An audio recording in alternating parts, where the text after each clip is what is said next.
Tune in and listen with me as I go deep into your patterns and personal cycles through divine numerology. Any life transition you're experiencing can be illuminated by an in-depth analysis of your chart. For the first time in Stockton, you now have access to a professional numerologist here to help you light your own way. I'm in the booth to help you find your own truth. Tune in to Divine Numerology every Friday at 3 p.m. on The Voice of Stockton. Noticias y algo más, el Profe Cortés, Mondays and Wednesdays, 4 to 6 p.m. for exclusive Spanish news. Sin filtre, sin filtre.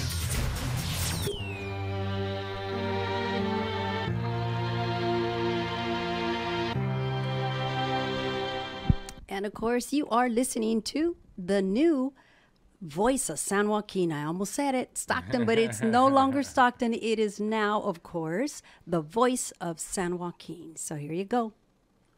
Good evening, everybody, and welcome to St. Mary's Hockey.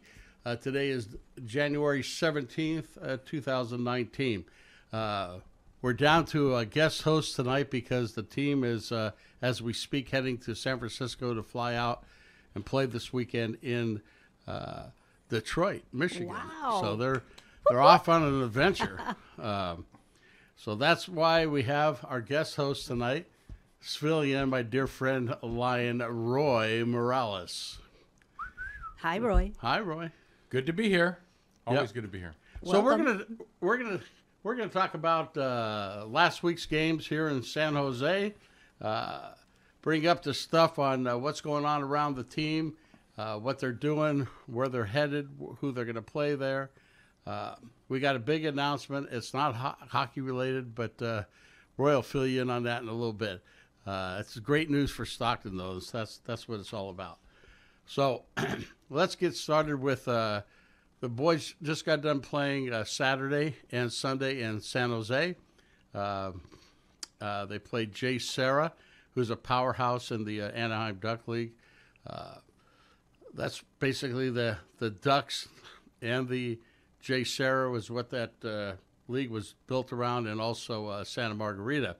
So they are in second place, and we got to play them, and we ended up with a nice win, 6-1. 6-1. 6-1, yes, sir. So the offense woke up. What happened? How did they score 6 goals? Well, funny you asked that question, ask that. Roy. Ready. That's beautiful. Thanks for the segue. All right, so here's what we're over there, and first period, about 3-4 minutes into the game, we draw a penalty. Jack Hansen goes off the ice for tripping, and here we are. We're 4 against 5. About a minute into that penalty kill, Alexander Gano snaps one from the top of the circle, beats the goaltender, and we're up 1-0 on a shorthanded goal. Just inspired the boys. That's a tough thing to do. It does happen, but not very often. And then 30 seconds later, we had another goal by Hunter. Hunter scored on a tip-in goal, and we scored 2 shorthanded goals on 1 penalty. That's pretty unheard of. I'm sure if you look in the record book, somebody else has done it. But it was a great start for us, and we had them on their heels. So they never really recovered from that. And then we added to the score. I believe at the end of 2 periods, we were up 5-0. So the boys really played hard. They didn't give up the ghost. They went into more of a defensive shell, in my opinion, in the third period, and they did get a goal back, and then we scored right away again. So the final score is 6-1. It was a good victory for the boys, especially against a good team like Santa Margarita. So by the time we got them fed and back to the hotel, it's probably 10, 11 o'clock at night, and we had a game very next morning at 7:30. So boys had to be up at 5. We had breakfast at 5:30, and then we headed over to the rink, got our sea legs under us, so to speak, and went to work against the Bellarmine team. Bellarmine, again, has been in the league 5 or 6 years. coached by a very good group of coaches. Do a great job with their boys. And we got out to a 5-0 lead on them, and then they came back and scored a couple against us, and we held on and won that game 5-2. That's the first time that in regulation play that the boys have won back-to-back. So great weekend for St. Mary's hockey. That had to be pretty exciting. Back-to-back wins. Pretty exciting. Yeah, that's a first. First time. So there's a first for everything, and that's the first time we had that. How wonderful is that? Yeah, it really was wonderful. So the boys had a good weekend. They practiced through today. Pretty hard. Coach put them through their paces. Worked on a lot of breakout stuff and power play stuff. So we're ready to go back to Detroit. And they play in the that league they play in back there at NAPHL, I believe is what it's called. They're going to play some great teams this weekend. They play tomorrow, and then Saturday, Sunday, and Monday, and come home late Monday night, and then they're right back at it to school on Tuesday. So it's going to be a quick turnaround for them to get back in the school. And get going again to finish that off. The following weekend will be in Anaheim, 26th, 27th, I believe, is that weekend, and we'll be back in action then. One note for people out there that want to come and see the team, we are playing a game at the Stockton Arena. Really? Stockton Arena, hometown. On the big Tuesday, ice. the 29th. 7 o'clock puck drop. As far as I know at this point, there is no charge to get in, so it's a great way to spend an evening out watching some good young hockey players. They play Bellarmine, which always gives us a good run for our money.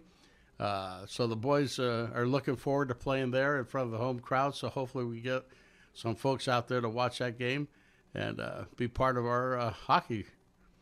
And that game is what day of the week is that game on? Tuesday night. Tuesday night, the 29th. Tuesday the 29th. So mark your calendars for that because the kids are going to be playing on the professional ice there. I'm sure that they're going to be fired up about it. I'm sure that they're fired up about these back-to-back wins that they've had. But being a novice hockey enthusiast, and he is a novice. I did want to ask Rick about this. This back-to-back shorthanded goals. Had the team done that before? Never. Well, I got to tell you, Roy, that's not done. When you score in a power play, that's good enough because you've got the other team's full strength, and you score a goal. That's like kicking them because they've outmanned you on the ice. Right. But to score 2 on the same penalty is unbelievable. I tried to look up to see when that was ever done. Right. But, without actually having a book, I tried Siri, but she's not very bright on hockey, so she didn't help me much. But I am going to do some research on that. And if anybody out there in our listening audience can find that answer, it'd be nice to share with everybody because that doesn't happen. I mean, I've been watching hockey, 30 years or so, and I've never seen, in NHL, I think I might have seen it once or twice, but yeah, it's pretty tough. I mean, the boys are changing on the fly, and we, I don't play, but we as St. Mary's dominated that game. Right. We dominated from the puck drop to the end of the game against Jay Sarah. They played all 3 periods. Usually in a game, obviously that's what you want to do in every game is to dominate it. You control the offense. You control the play. Right. But normally in a hockey game, even if you watch the NHL, you're maybe half a period or maybe 2 periods, about a third of the period, you're playing defense. And there's a lot of reasons for that. I mean, if you're taking penalties and you're shorthanded, the game becomes different. You really are not trying to score. You're trying to keep it down in their offensive end as much as you can by sending the puck down or just trying to kill. You're trying to kill 2 minutes. Right. So, hey, let me ask you this because Now, those two games that they won back to back down there, was that their league play here? Yes, Okay. it does count in the Anaheim Duck League. Yeah. So now they're looking at, I think, is it 3 wins that they have in their? Yeah, 3 wins. Yeah, so they've got 3 wins under the belt, and the last 2 back to back. Right. Let me ask you this, because you've seen the team, you've been there from the inception, and you've seen the competition that they've played. I mean, they travel. They're playing some really good teams. Yes. Tell me what has there's they're getting much better. Tell me why you think that they're advancing. They're starting to make these advances now. I think really it's because of ice time and coaching. Definitely coaching, obviously, Right. because you can stay on the ice all you want, but these coaches really are intense in practices. They try to make them understand why they're doing what they're doing. And the biggest thing is pressure. I mean, it's tough to continue pressure on the other team. In other words, you keep somebody in front of them, and you're moving them, you're making them feel uncomfortable with the puck is what you're after, so that maybe they make a bad decision, give up the puck, and you get a scoring chance. So, but the boys, in fact, I said it to them. I got to be a van driver for the weekend, and the group I had with them, I said, this is the second half of your season. So first half is over. You got to remember the good and come with it. And then it had nothing to do with me telling them that. Right. But they performed well. Right. Now they go to Detroit and they're playing. That's a whole different stratosphere from what they play in the league play. Right. I don't take anything away from the teams we play. Right. However, you're playing teams from Canada. All the elite teams go back to do these things. And I think that in itself, now people will weigh them. We even have some families in our league or in our team that judge everything with wins and losses. Right. Yes, it's nice to win. Yes, it's a great feeling. But I've said this over and over. If anybody can understand this by the, throughout all these conversations we have on Thursday night, it's not about winning and losing. It's about learning the game and being able to compete and be able to be in the game. Right. If you lose, you lose. And you can lose on a fluke play. Right. However, they're learning and they're understanding the game. The game's becoming easier to them. Right. You hear a lot. And they're put into, because it really seems like, St. Mary's has put them into a really competitive environment. It seems like, especially when you guys go back east, you're playing some teams that have been around for a long, long time. And they've got to be learning from those losses and it affecting their play. I mean, just simply getting better because of the competition. Right. They know they're playing teams like they're hoping to be in another year or 2 years even, that they're a dominant team. And these kids are saying, we got to beat this team because they're a good team. Right. Right now, nobody really knows us. All they look is our win and loss record. And my opinion is that's what Jay Serra did. Jay Serra has, I happen to be watching the game with a parent from Jay Serra. He was next to me. He couldn't believe it because they're like, and I'm just going to throw a number out. Don't hold me on these numbers, but they're like 7-3, and we were 1-6, I believe, when we played that game. So a lot of teams, they don't have anything on us. We haven't been around long enough. Right. So they look at that going into the game. Well, this game we should win. We're a better team than they are. Won and loss record.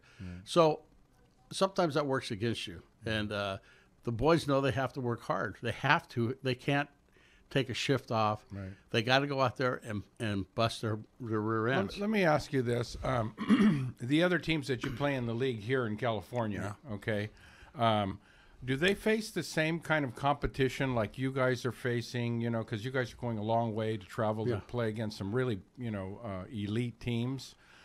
Do they do the same, or is it a little bit less of that? Now, Lake Tahoe does play in the same league that we play when we leave. Right. The other guys do not, but that doesn't mean that there's so many leagues out there to play in. Right. I don't know how they're what their coaches do. Right. As far as that goes.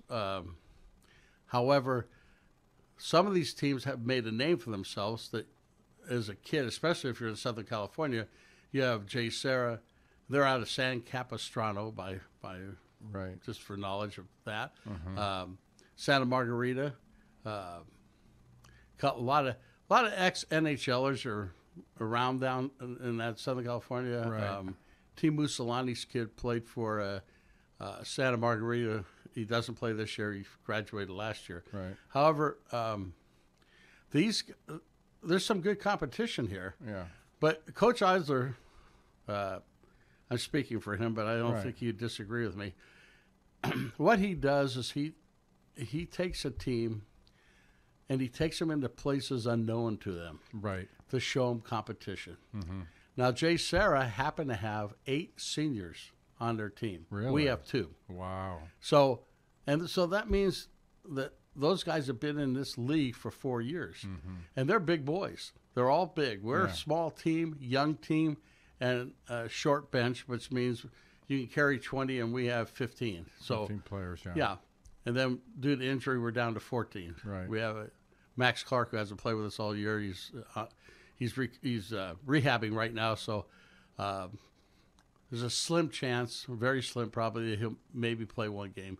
But the coaching staff may not play him because no sense in playing one game and getting hurt again and Right. losing it for next season. So, but he's working his rear end off to get back. He comes out to practice and we chat, and but he's on the mend. He's coming back. So it's really tough for these kids to keep the stamina up. I mean, Coach always says they're young, they can do it. I mean, and that's right. However, their legs still get tired. Right. And that usually shows third period. So that being said, you can see that the boys are coming along. I'm looking at people on the ice now in practice, and I'm going, wow, that kid's gotten fast. Yeah. But that's because they're on the ice 5 days a week. 5 days a week. And they're into workout. They work out at the Chase Gymnasium, Right. at the weight room Right. at St. Mary's 5 days a week. Right. So these kids are really working out there, physically working, plus they have to work their minds to get through the scholastic end of it. Right. And it's amazing. Most of the kids have finally got it, I say, as far as what they have to do to do well in school and also be able to go out there and perform on the ice. Because they're there for the education too, Right. but their heart is out here to play the sport. Right. And so, as I've said before, I've watched Eisler take other teams, and Anthony's played on them, Right. and they get their rear ends handed to them. I can remember one time, I don't know, 4 years ago or so, we went to Chicago. They lost every game, and they won't, in 4 games they probably scored 2 goals or 3 goals. So they were getting beat up pretty good. So on the way back, I usually don't talk about the game unless he wants to talk about it, because I just don't. The kids that are into hockey know what they did wrong or know what they have to do better. And he looked at me and he said, "Pop, I got to tell you, we didn't win a game, but I know what I have to get to Right. to be able to play." And so that's Eisler's thing. He wants to show them, if you want to be the premier top echelon of this, the top cream in that bucket, this is where you got to play. And the West has been so far behind, it's catching up. Right. But we still got a lot of catching up to do. So that's what Coach Eisler tries to drive into these kids and tell them, every day he drills it into them. Yeah. If you want to advance, go to college, these are the things you have to do. These things you got to do. And you had mentioned to me something that I thought was pretty cool, is that I believe one of the coaches had told your grandson, who plays on the hockey team, Anthony, that how important it was to hold a high GPA, and for what reason. Why don't you explain that? Okay. So we were back in Minnesota. I was on that trip with him, and we went into next to it was at the Swans Center, has 8 ice sheets, and it's an amazing facility. Well, next door they have like a conference room more than anything else, big room where they have a projector and all this type of thing. Anyhow, they were talking about hockey and what it takes to get to a D1 college. He said, if your grade point average is 3 3.5. I would have been thrilled in high school to have a 3.5. Right. 3.5. Maybe a lawyer today. Yeah, exactly. Exactly. That you'll have an opportunity to go. Right. But say there's, and I don't know the number, but say there's 72 D1 colleges throughout the United States. Right. If you have a 3.3 to 3.5, you may have 12 to 15 schools that you possibly might give you a scholarship to go. Right. Once you get to 3.7, 3.8, and higher, then you open them all up. Right. So you have more of an opportunity. You have more schools looking at you. Right. And let's face it, these colleges, I know football, there's been a lot of conversation about the good athlete and the hell of the scholastic part, and they get tutors for them and this, that, and the next thing. That's not so, at least in hockey. Right. And they won't even look at you. I mean, don't fit our program, Right. Because they want the student, Right. and the hockey player, but they want the student. athlete, That makes you a better rounded person more than anything else. Right. The one thing that when you had mentioned that to me, that really struck me because, especially since we have so many young players on the team, I think we only have 2 seniors on our Right. current team. Because for especially the freshmen, sophomores, for them to understand that, number one, they understand that they want to play hockey. And then to paint a picture that, if you work hard enough, and you're dedicated enough, and then the last piece is that you put the work into school, you can play at the college level. Yeah. And having a kid, no matter what sport it is, Correct. football, basketball, soccer, Agree. whatever it is, Yep. it's those kind of coaches that start at a very young age to show them the bigger picture and imprint that in their mind that if you love the game and you make the sacrifices to do all the things that you need to do to become the best player, and at the same time be a good student, a great student, there's going to be opportunities for you to do what you love, and to really enjoy this ride, and I think that is so important in every sport. That they start at a young age and they begin to paint that picture of what the possibilities are. Right. That it not just be, I like playing hockey, but to see a bigger picture that if you really like playing hockey and you work hard and you develop your skills and you do your books, that there might be a chance for you to get a scholarship, and these are things that need to motivate these young students to say, I need to take everything, Sure. not only my hockey. Right. I need to take everything to the next level. And the one thing that I want you to comment on is when an athlete, especially an athlete, because a lot of them start at a very young age, when they begin to get work ethic, dedication, prioritizing their time for a sport, just taking a sport, for example, that what they learn, that ethics that they learn will affect every other area in their life. Absolutely. And that's really potent stuff. And I know that Coach Eisler and I know that all your whole staff, paints that kind of picture for your athletes. Yeah, it's really something. I mean, we started in August, and now we're in January, and we're going to go through May. Actually, I think March or in May. Anyhow, just the traveling. Yeah. These young men, some of them have traveled before, but really, you got normally 2 coaches and our manager on the road with them. Right. And just from the day one when we were traveling till today, Right. big difference. Yeah. They're more, they get it. I mean, they're ready to go.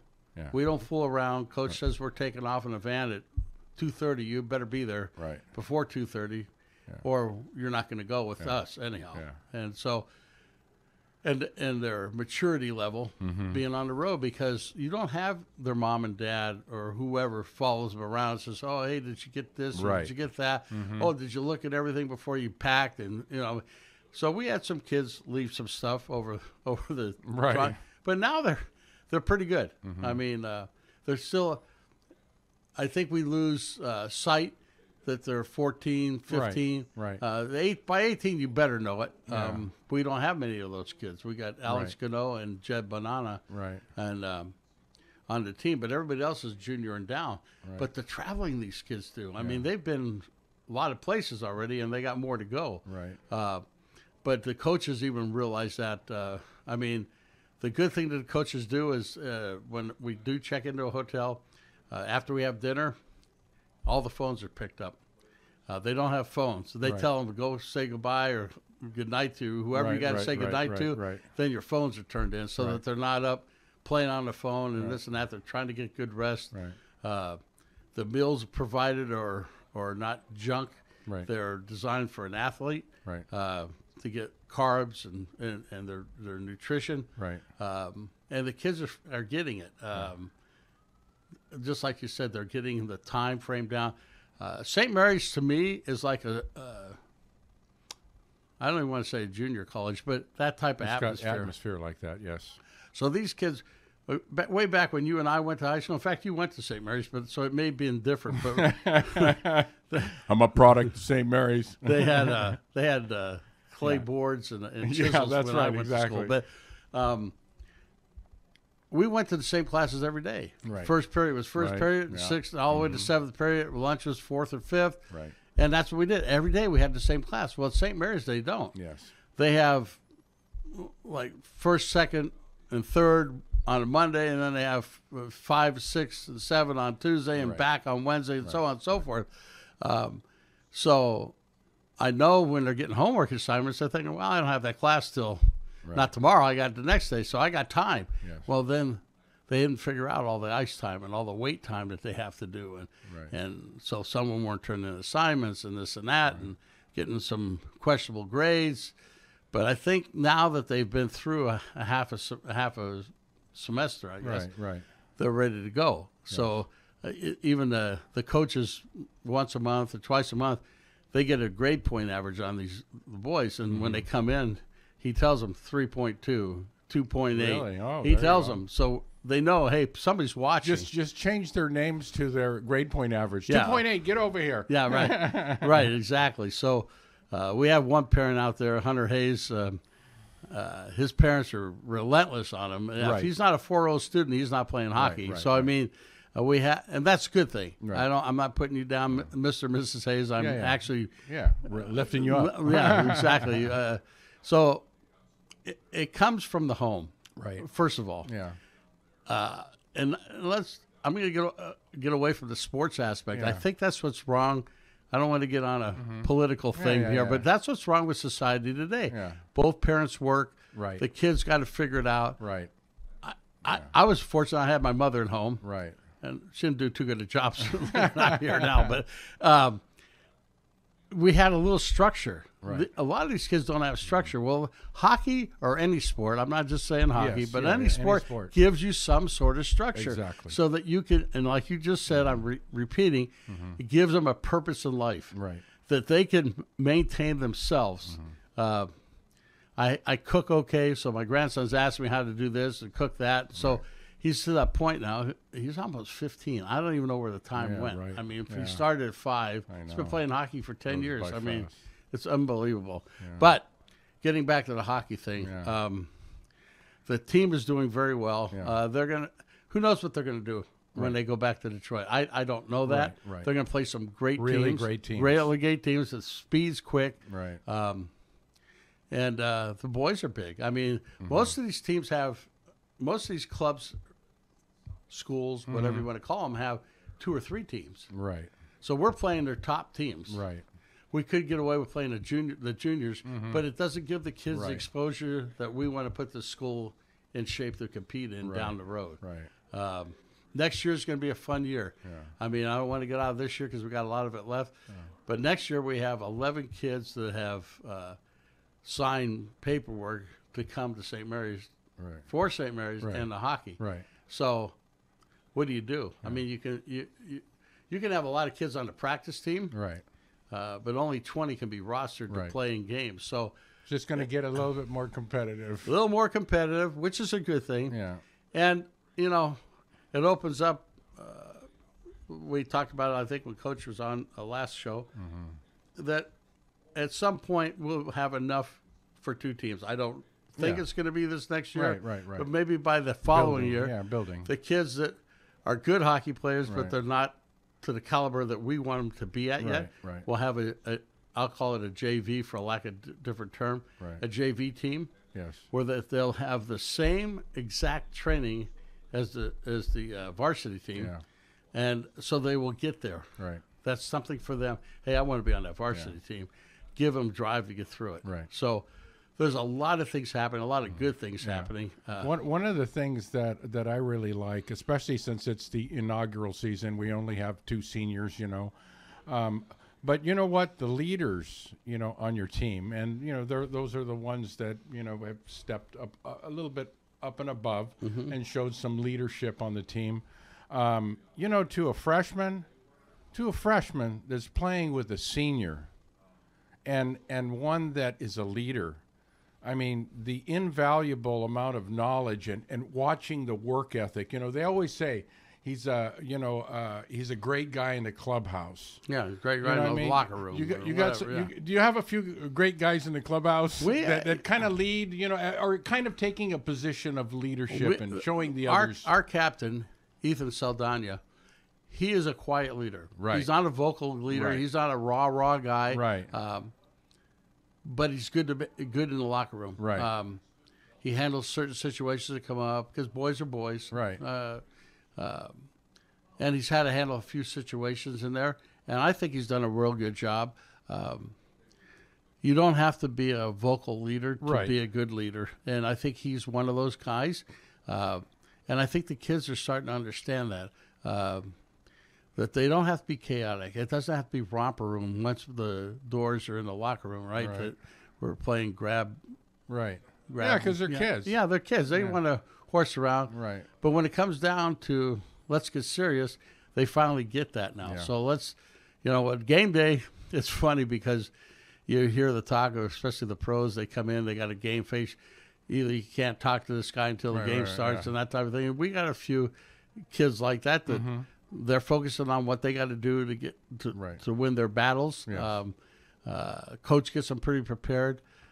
Nobody's in the locker room when they start out as a mite or younger than a mite. Right. They can't tie their skates. Right. So you got parents in their tying skates and they're kibitzing and Right. and that goes through. It shouldn't. By the time they were a squirt, which is 10 and under, Right. they should be able to tie their own skates. Right. And when I say that, they can tie shoes, but skates you got to get pretty tight, and there's little tricks to them. But by then, the parents should be out of the locker room, drop the kid off, you know, and let it go. And anyhow, so by now these kids are adults. You know, I mean, they're young adults. Yeah. So they got it all figured out. They go in the locker room.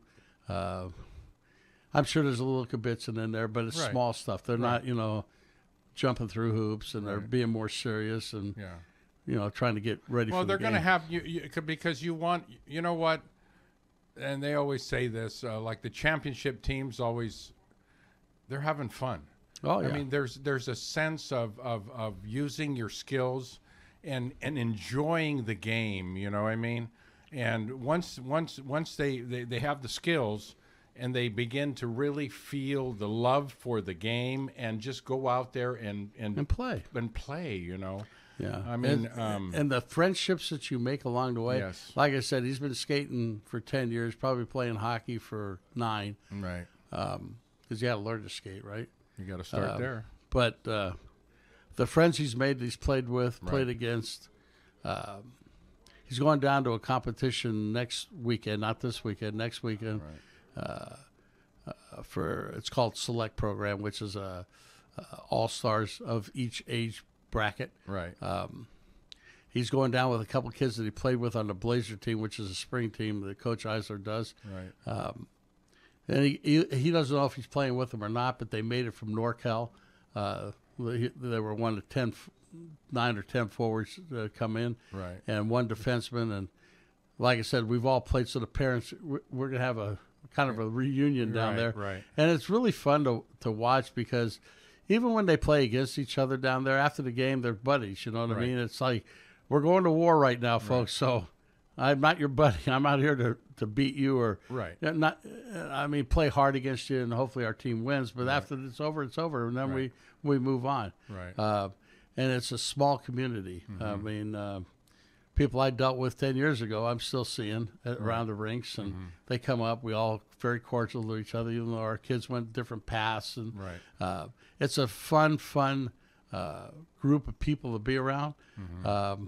Somebody asked me if I was a helicopter grandfather. I said, no, not really. I'm probably the opposite of that. I like to be around and watch. Right. But I know he's in good hands with the coaching staff we have. So there's no, first of all, I'm not a coach. Right.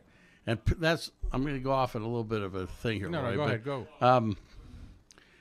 Parents want to be involved. I get it. Right. But I can't go out and play the game for him. Right. I can't tell him what he's doing right or wrong. Right. I mean, I have an idea. Right. But I let the coaching staff handle that. Right. I let them handle it.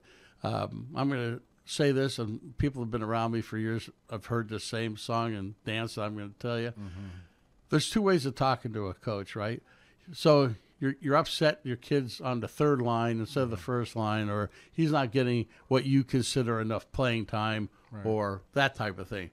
So there's 2 ways to get the same answer. One way it'll be receptive, one way it'll be a negative thing. Right. So, and here's what most people do. They go into the coach and they go, hey, Coach Roy, how come you're not playing my kid? Right. What? And it's your fault that the kid's not playing, right? Roy's fault. Yeah.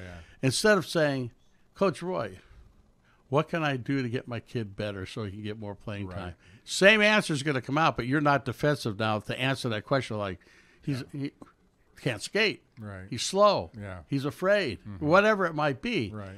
This way, you get a better feel. The coach is going to tell you, Right. hey, he's got to work on his back skating. He's not he's not positioning himself right in certain situations. Right. He's not aggressive enough, or he's giving up too much ice, or whatever it might be. But then you can help your kid. Right. But a lot of times that doesn't happen, unfortunately. And I tell people, you have to, number one, have faith in the coaching staff. If you don't, then get your own team and coach it. Right. Unfortunately, that's not how it works. Right. And Coach Eisner said something in San Jose to me and whoever was standing by us. We were with the boys. And he says, it's not so much the kids on the ice. It's the guys behind the bench. Where your kid can end up. It's their connections. It's who they can call. That man can pick up a phone. If you wanted to play in the Eastern League, and that's where your desire was. I want to play in Carolina, or I want to play Virginia or Washington or whatever it might be, and he feels your skill level. He knows where you're at because he's coaching you. He'll say, well, here's where I can probably get you if this is where you want to go. Right. He picks up a phone and says, hey, I want you to give this kid a look. Why can't he come to one of your camps or something? Right. And it's just that simple. Right. A lot of teams don't have that. But he pointed out one, and I can't remember the name of the team, and it really doesn't matter. This guy was the coach for the University of Denver, a Division I school, coaching in this league that we play in outside of the Duck League. He said, that guy's got more contacts than you know what to do with. Right. And he knows what, here's a coach that has a lot of respect, Eisler, talking about other coaches. Right. And, it's that kind of a community. Right. So if you put the work in, they'll find you a home, Right. depending on where you want to go. Yeah. Or they'll be honest with you and say, you're not that level yet. Right. You got to go out and do this or do that to get better. And the kids are probably getting used to constructive criticism. Yeah, I mean, constructive. This is what you need to do. You know what I Right. mean, because it's always hard when somebody's kind of evaluating your work. Take a time out, folks. We're going to take. Let me have a drink here. Yeah, cheers. Because the kids need to learn how to accept, Right. constructive criticism. Yeah. He's like I don't know. That's probably a drill sergeant. Mm-hmm. He's gonna knock you around verbally, Right. and see where you're at, Right. and then he's gonna take you and show you where you need to be.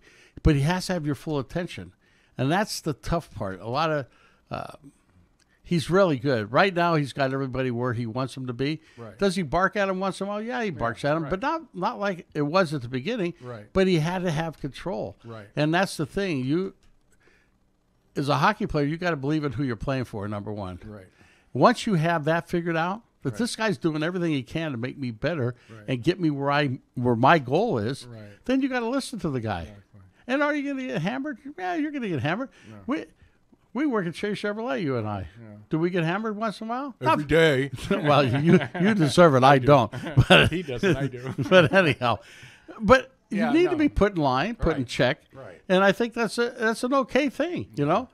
And it's not a game for soft at heart. I mean, it's everybody goes to watch hockey when they first watch it for the fights, but that's getting taken out of the game now. And by the time these kids, if they ever get Right.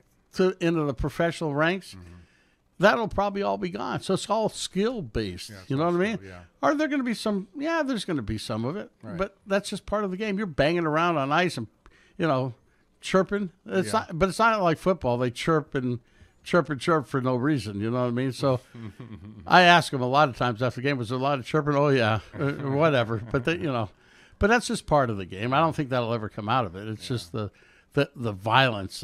We had this weekend. One of the kids from Bellarmine was defending us, and Alex Gano, who has a tough, hot, very quick shot.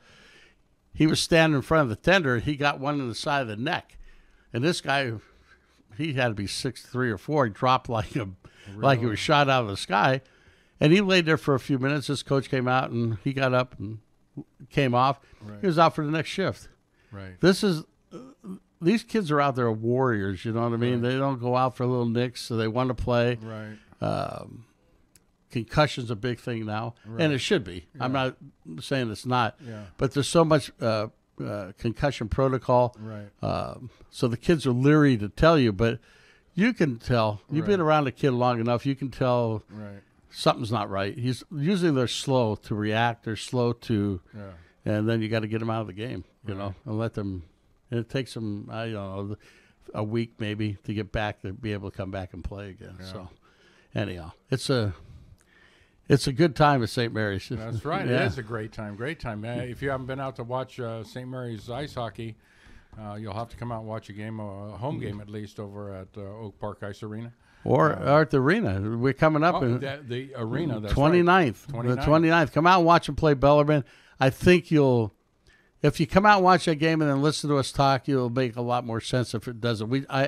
When we discuss things on the show, I try to bring it out to where anybody that doesn't know hockey understands what we're talking about, because some of the stuff goes over your head. I mean, not that you don't want to learn it, but you have to watch the game and understand it to understand some of the stuff that goes on out there, which is normal to us, but not normal to a lot of people. I understand you have a upcoming fundraiser that you're putting together. Oh, yes. May 19th, Oakmore Golf Club. We're putting on another fundraiser to raise money for this young hockey team. Right. Actually going to next year because the season will just be coming to an end. But we're going to be at Oakmore on the 19th of May. We'll get a flyer up on our website. It'll be a shotgun start at 10 o'clock. We'll have sign-ins at 9. We'll have lunch and dinner for everybody. Longest drive, we'll have closest to the hole. We'll have a hole-in-one car. It's gonna be a great little time. Those who are not familiar with Oakmore, it's in Stockton, off of Wilson Way. I don't have the address in front of me right now, but it's a private course. It was built back in the 50s by a Moore. His last name was Moore, and there's oak trees on it. So right. what a coincidence, Oakmore Golf Course. Oakmore. It was built for Bing Crosby, Bob Hope, and those types. A lot of history there. A lot of history to come out and play. It's a 9-hole course with 2 tee boxes, so you're playing 18 holes, but you're playing the same hole in a different tee box. It's a fun time. People that golf, it's not a long course, so if you could drive the ball at all, you're going to be in good shape. However, they call the green, and those greens are very undulated. Means there's a little hills and valleys in them, so, and you can't see them until that ball starts moving. And it's a fun time. It'll be a fun time. You can have a player play with you, get to know some of the kids. It's going to be a great time on the 19th of May. We'll be talking about it here in the next couple of shows. If you're interested, you can go to the Colts website. It should be posted on there by tomorrow. We need anything anybody can donate as far as raffle prizes and that type of thing. We'd really appreciate it. To get a little money over there for these kids so that they can have a good chance of playing good hockey. So, and we'll have a little lunch and a nice dinner as well. Yeah, so, absolutely. It'll be a fun time. Stockton Host Lions Club will be out there because I'm sure you made all the connections, right? Oh yeah, yeah. They're with a barbecue and help us that day. They're a great organization. Roy's the past president, actually twice removed now, right? Yes. Yeah, he did a great job. I'm going to let him talk a little bit about something that he's very dear to his heart. Yeah.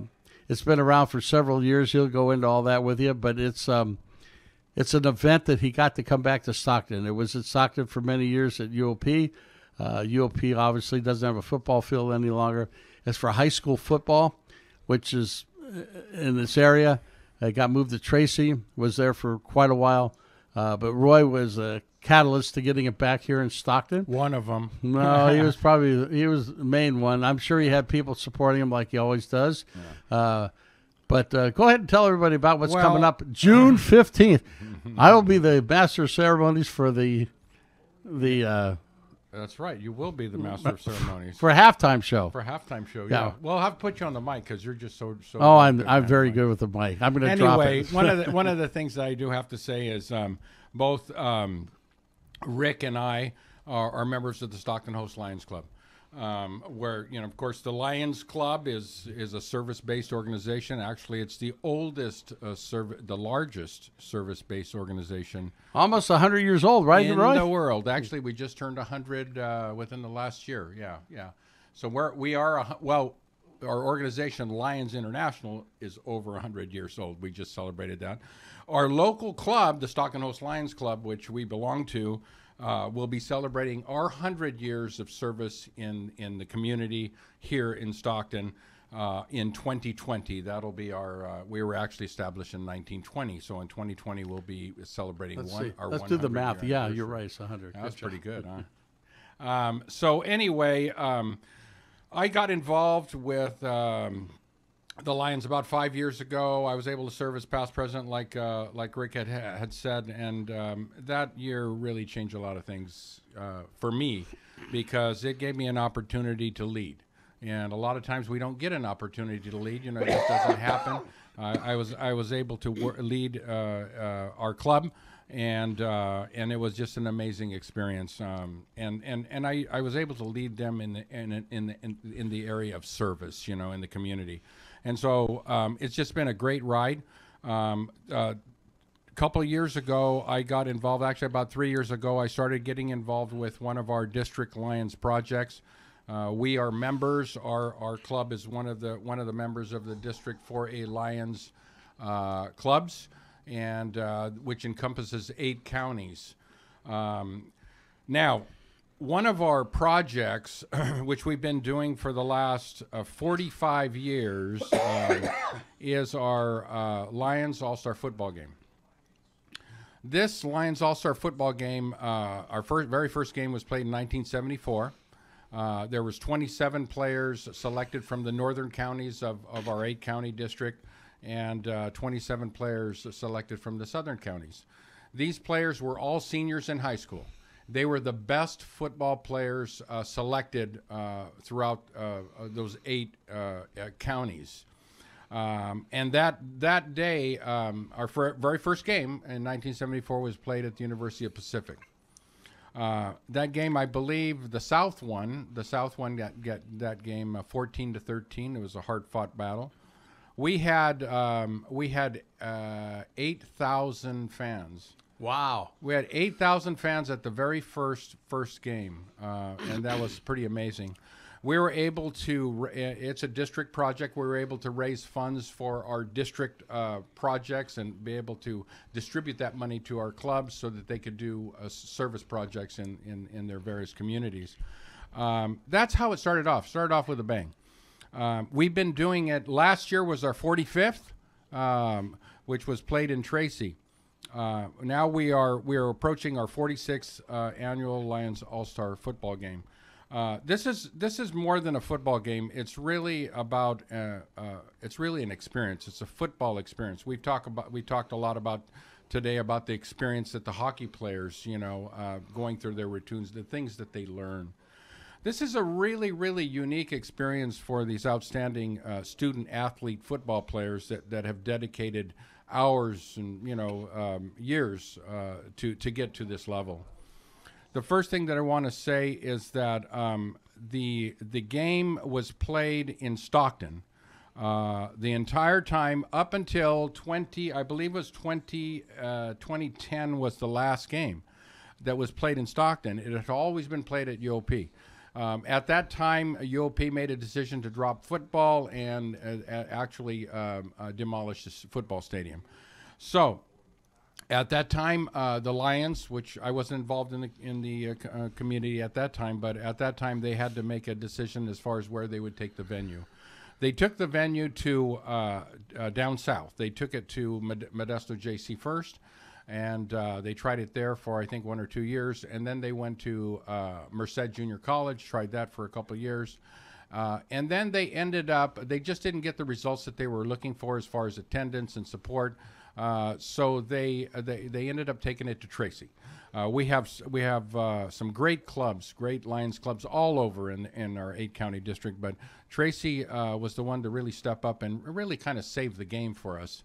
So for the last 4 years, we've played the game in Tracy. Last year, there was a couple on the committee. I got involved with the committee last year that had a desire to bring the game back home to Stockton. So last year, we presented the idea to the committee. Went down to a vote. I believe it was 7-4. They decided to have the game in Tracy, last year's game. But I think we sowed a seed within the committee that the changing the venue may be in the future. So this year, we really worked hard, and all we're doing right now is crossing the T's and dotting the I's. But it's looking like this 46 Lions All-Star Football Game Classic. It's going to be titled Homecoming. We're bringing that game back home. It had always thrived here in Stockton, and we just feel that just the change of venue was going to be important. But we had to have a lot of things happen for us to be able to do this. This is a community event. Not only is it an absolutely outstanding football game with our very, very best student athletes competing against one another, but it is also a display of Lions and service in the community. So anyway, we're blending those together. Our game, G. Spanos Football Stadium at Lincoln High School. And if you've ever watched a game at Lincoln High School, there's something very unique about it. Number one, it runs, the field runs east and west, okay? Why is that important? Because you don't get the direct sun on one side or the other. The other stadiums that we had played in, we always had one sun field, where the stands on one side of the field would be in direct sunlight, and there wouldn't be a lot of people that I don't know if you're familiar with the 49ers stadium when they have a day game. Well, you'll notice that a lot of people that are in the sun field, it's kind of a. Can I stop you? Yeah, there go right ahead. You just said it. The football field runs east to west. I think it runs east to west. You do, but you're talking about the stands, which are north and south. The stands. Yes, because otherwise, the way I remember it, You're the right. sun went up in the east and came down the west. Exactly. I didn't mean to So the correct you, but go stands, ahead. where you're sitting in the stands, you're not in the direct sunlight, and that to me was very important. But guess it's actually the best. It is actually the best venue to hold this game. We're really excited about holding this game there at Lincoln High School, and we really believe that this is really, our community is ripe to support this event. Not only our business community, but our entire football community, because Stockton and within the surrounding 20-mile area, we have so many high schools that it's easy access to be able to get here. You can bring your families to the game. We're going to add quite a few new elements to the game to create maybe more of a college atmosphere. But the main thing about the experience of this game is that the players from the north are housed at UOP for 5 days in the dorms, okay, with their coaches, okay? And they practice. They have two-a-day practices. They have two-a-day practices, and they're at the dorms. Okay. Our South team uses the facility at Cal State Stanislaus, and they're housed in the dorms there. For many of these student athletes, this is their first touch of being on a college campus and living in a dorm. Right. It's really a unique experience, you know. It's like traveling with the hockey team. The first time they go out and travel, they learn some things along the way. Well, these kids are kids that are going. Some of them are going to Division I schools to play football, right? And you know, because they're the best players in our area, and all of the kids are going to play football again, and they're probably playing at a JC or at some college level. D2 or D1, yeah, they're all in as far as continuing to play football. But this experience that they have, you know, because they have always played against each other. The teams from the north always played against each other. Now they play with each other. Now the best players come together and form a community as one team playing together. I'll tell you what, we've captured this on video. This is really special. There was one of the athletes that had talked about his experience within the last 3 days of the 3 days of his camp. Experience at the camp, right? And we interviewed him and we asked him, well, what do you think? You know, he goes, you know what?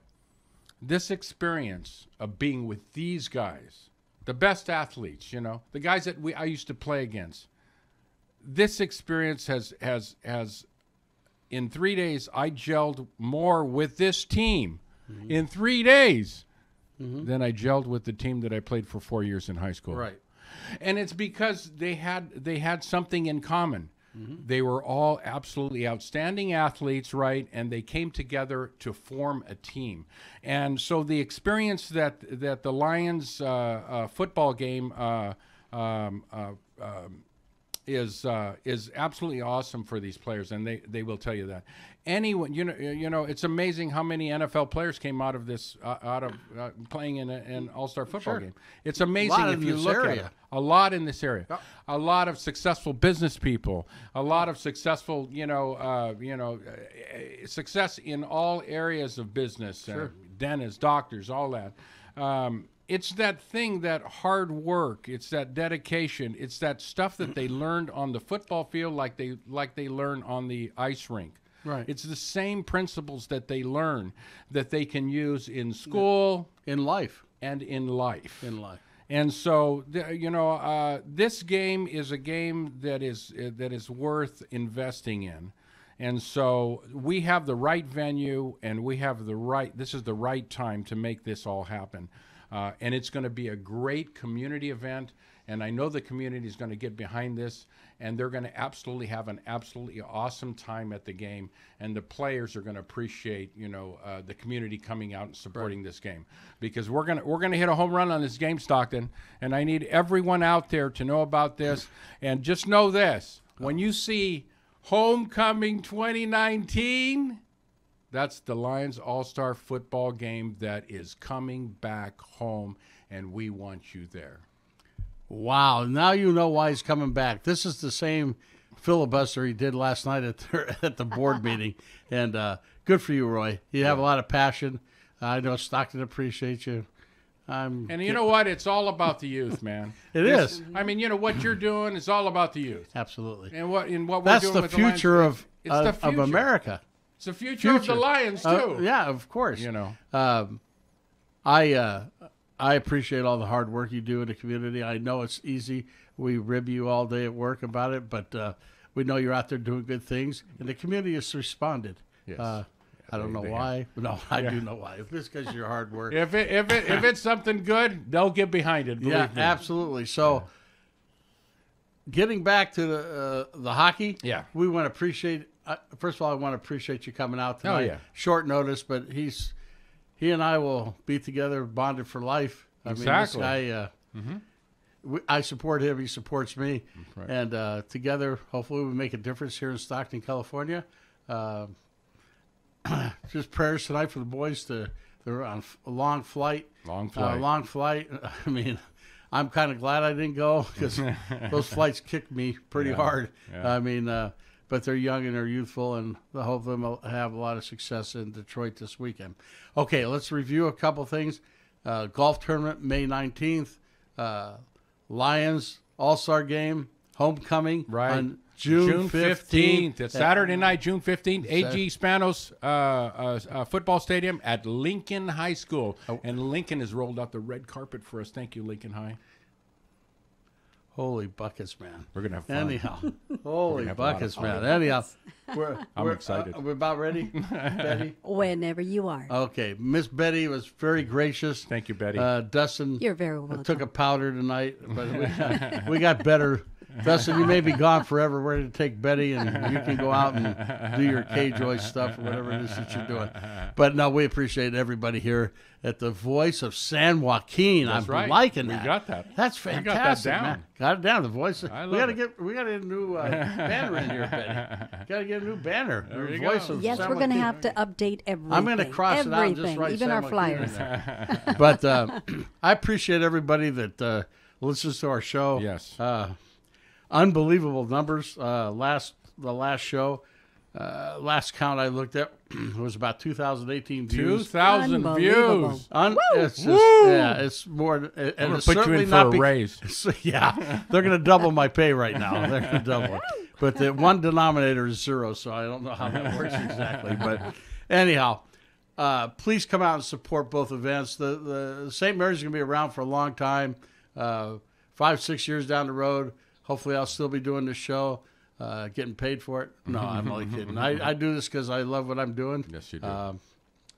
But anyhow, let's move on. We're going to be back on the 31st of January with another show. We will have played that game in the arena. Mm-hmm. Hopefully, some of you guys can get a hold of me through Facebook or Twitter or whatever it is that you guys use. Send me questions. I love to fill them because there is no dumb question that you can ask. It gives you more insight into the game. Mm-hmm. Be part of something that's the start of this year, but it's going to go on for a long time. I want to thank Betty for being on the board. She did a wonderful job. I hear the applause from everybody. Betty, you hear that? There it is. Thank you, Mr. Roy Morales, for coming.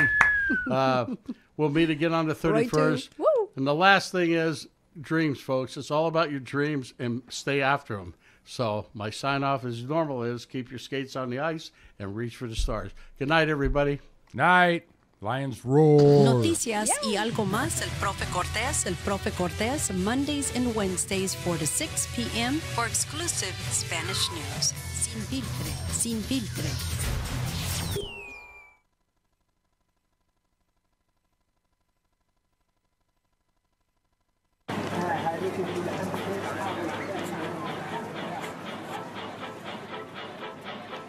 Do you want to relive the golden days of Stockton? Join Nate Knott on Stockton Alive every first and third Monday at 6 p.m. Tune into thevoiceofstockton.org.